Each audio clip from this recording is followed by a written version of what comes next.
Alright, hey guys. What if Deku had the Force? I'm playing GTA right now. I'm about to turn it off. I'm just killing people with a tank. And I got it stuck. There we go. Fire hose. Alright, turn off my PS4. Give me a sec. Alright, let's do this. What if Deku could use the Force? So, 2 people commented on the last video. I'm sorry, I'm tired. That they wanted to see female Todoroki, which is a good choice, because why not? No one else commented anything, so frankly, those are the only 2 that are there. I said I was going to do it today, so you had that whole, set of hours that I left you. Actually, I only left you like 10, because it's, what, 12 o'clock right now? Oh no, it's like 1, 2, 1 sec, let me open my laptop. Yeah, 2:38. Okay, so this one will be the USJ attack, and, yeah, so, USJ attack. Hizuku Hidoriya,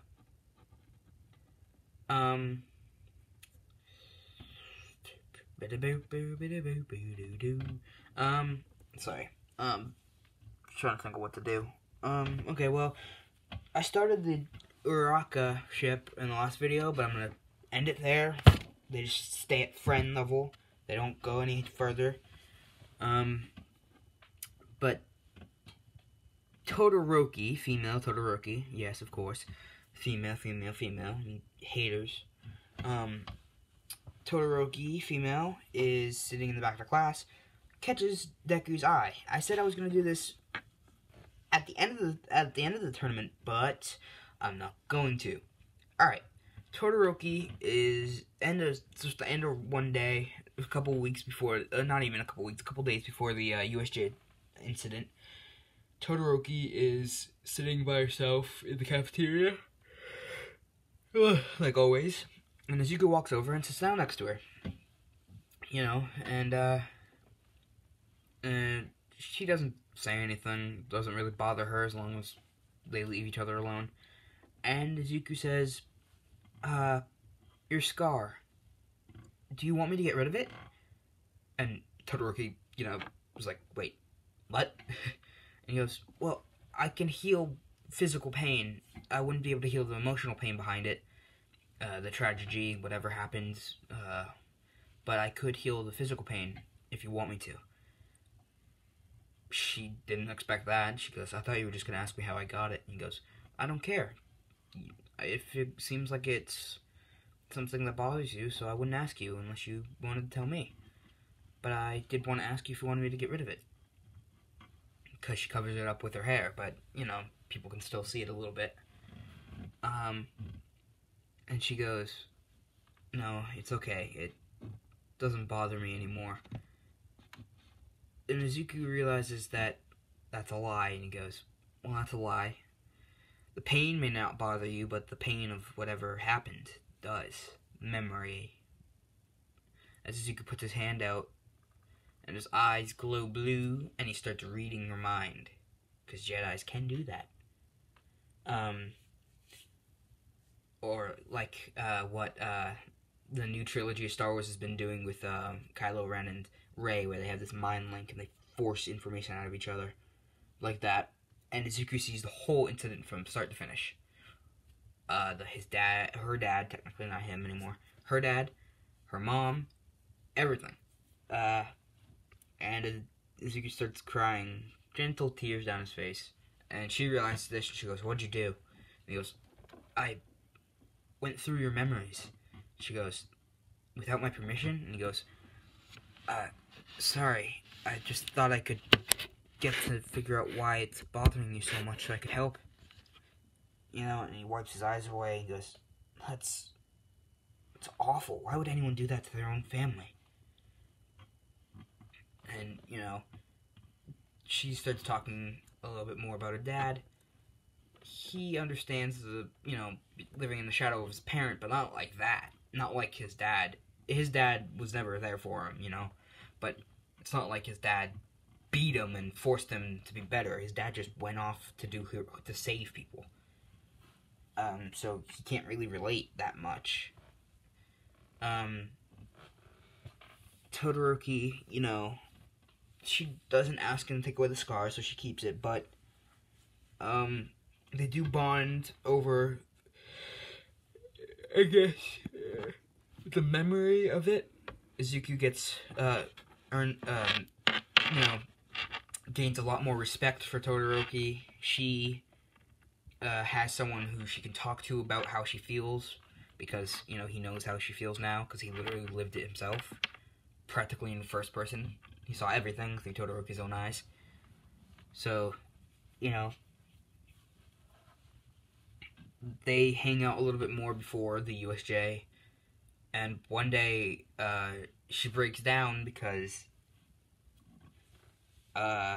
it's the anniversary of her oldest brother went missing. Again, I control this timeline. Her older brother in this universe will be dead, presumed dead. Little inside tip for all you guys out there: he will be Dobby, because go away. Sorry, notifications. Dobby, who is from Harry Potter, everyone knows him. Dobby. They gave Dobby a sock, making fun of them having the same name. Sorry.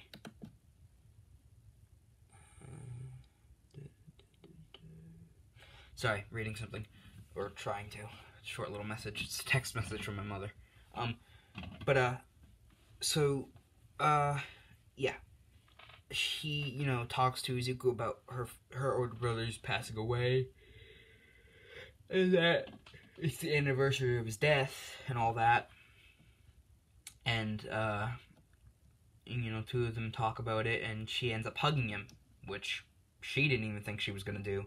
But, you know, she's so emotional, she hugs him. He hugs her back. Two of them get along quite well. Ooh, yay! Sorry, I'm on YouTube on my computer, and,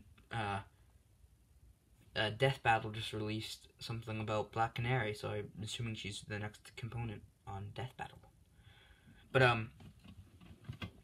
sorry, this video is a lot of me just paging off on my computer. I'll turn it off, sorry. Yeah. So the two of them get along great, and you go to the USJ incident, and the USJ happens. Everything happens the same up until, Korogiri teleporting up there to attack. He teleports Izuku and Izuku and Froppy, thank you, can't remember her name, into the water zone. Minetta's not there, so he can piss off. And, yeah. Izuku's in the water, the shark's about to attack him, or shark dude. Froppy drop kicks the dude in the water, grabs, Izuku and pulling him up on the boat. And he goes, "Thank you, but I could have handled that." And she goes, "You're underwater. What could you have done?" And he goes, "Have you ever heard of Moses and the Red Sea?" She goes, "Yeah, he parted it." And he claps his hands together, pulls them apart, and the entire river splits in half. All the villains are stuck in the water.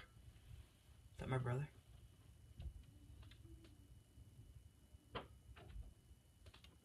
Well, it's definitely my brother. But is he coming up here is the thing.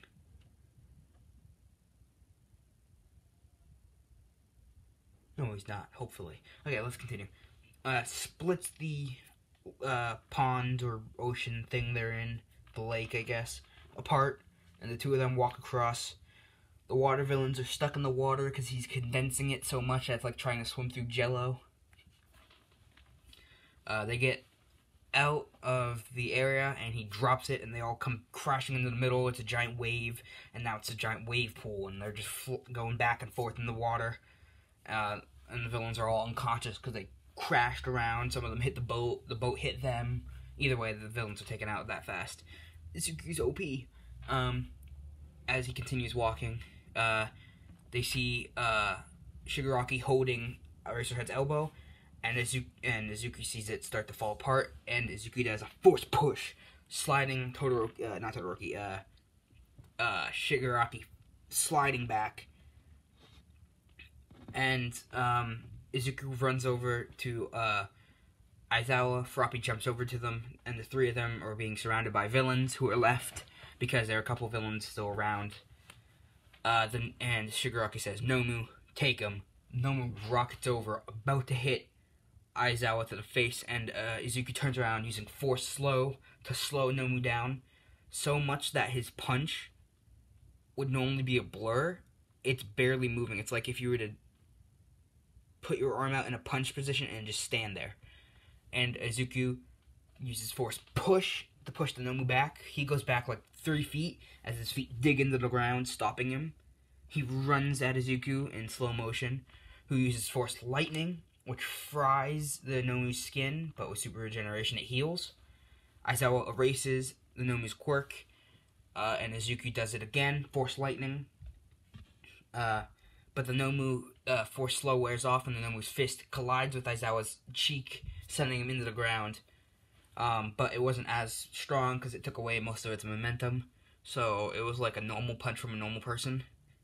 And he falls to the ground, he blinks, he loses his concentration, and the Nomu's healing comes back, heals its wounds, and it swings down on Izuku full speed, who uses a Force shield, pretty much, puts a dome of energy around him, using the Force, and the Nomu hits it, and you can, like, see his fist making sparks out of the air, out of nowhere, because he's hitting an invisible shield, and Izuku puts one hand up, puts one hand down from the two that he's holding up, grabs his lightsaber, turning it on, putting the shield away, cutting both of the Nomu's arms off, and because it's like a lightsaber, it sears the wounds, stopping him from bleeding, and you can't regenerate from that type of, Endeavor says, you can't regenerate from that.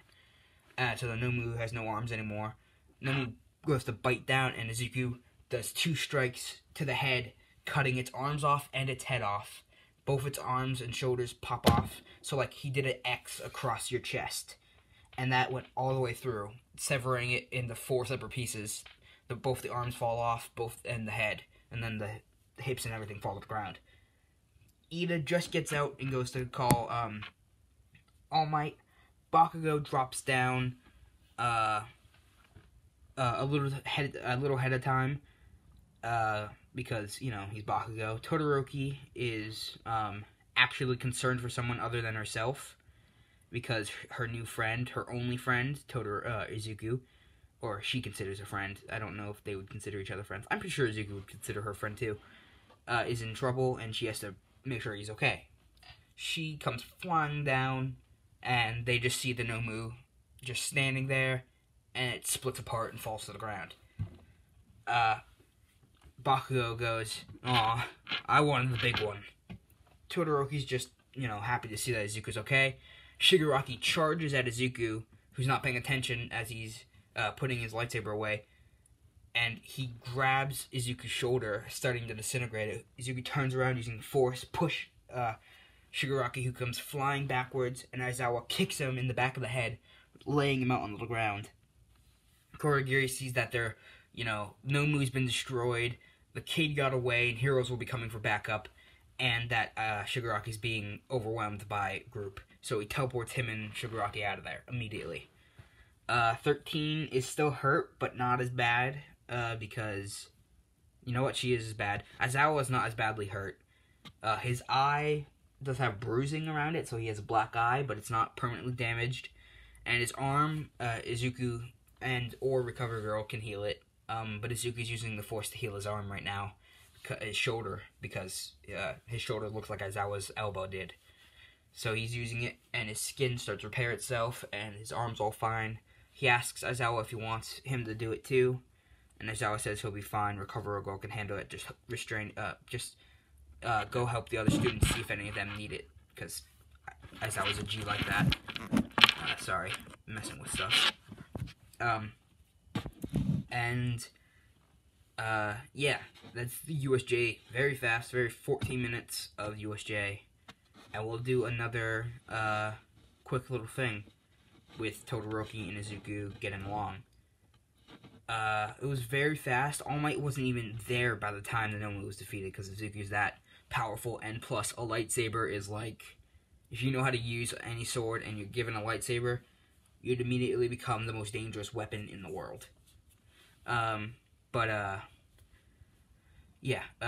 After the USJ, all the students are checked upon. They're all fine. The only injury was Aizawa and 13 and Izuku, but his is gone, so he's fine.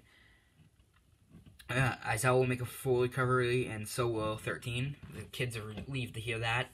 And Todoroki grabs Izuku's hand, pulling him over to the side behind the rest of the class. So she starts talking to him. She goes, I'm just, and she's shaking. He's like, what's wrong? And she goes, it's just, I've never had a friend before. And Izuku goes, well, I'm glad to be first. And she goes, that's just it. I thought you were going to get hurt when that weird guy with hands grabbed you. And, Izuku's like, but I'm fine. And she goes, that's not the point. I don't know how I feel. And Izuku translates her emotions, because he can do that. The Force does work that way, because people can sense other people's emotions in Star Wars. That she's in love with him. But not fully. My brother is laughing at something. I hear him through the floor. But, right then and there, Izuku kisses her. Out of nowhere. Out of the blue. She doesn't know what's going on. She backs off. He goes, I'm sorry. Because he felt her emotions towards him, which made his emotions towards her get stronger. And he goes, I'm sorry, I didn't mean to. And she goes, it's fine. And the two of them kiss. Even more. And the only person who notices is poor, dinky Kaminari, who tries to tell the rest of the class, but by the time they turn around to look, the two of them are just standing there looking at them. They all look at Kaminari and going, liar. And he goes, but, oh, and is so defeated. Yeah, I'm going to leave that off there with the two of them apparently dating. They've only known each other for like 2 weeks, but he's her only friend. She feels pretty strongly about him. I don't know, I just gotta find a way to make this work. So, it works. Shut up. All you comment people, who are only like 3 people who comment, I'm gonna leave this one off. That was so stupid of me. It came out of nowhere, that kiss. It was like if you make a TV show and 2 characters kiss out of nowhere, out of the blue. That's exactly what that was. I'm gonna go take a shower. I feel dirty just talking. Alright. Hazard signing out. I hope you guys liked the video. I hope you enjoyed. I hope you stay safe. I hope you had a good day. And frankly, I hope you stay safe and had a good day better than enjoying the video. More than enjoying the video.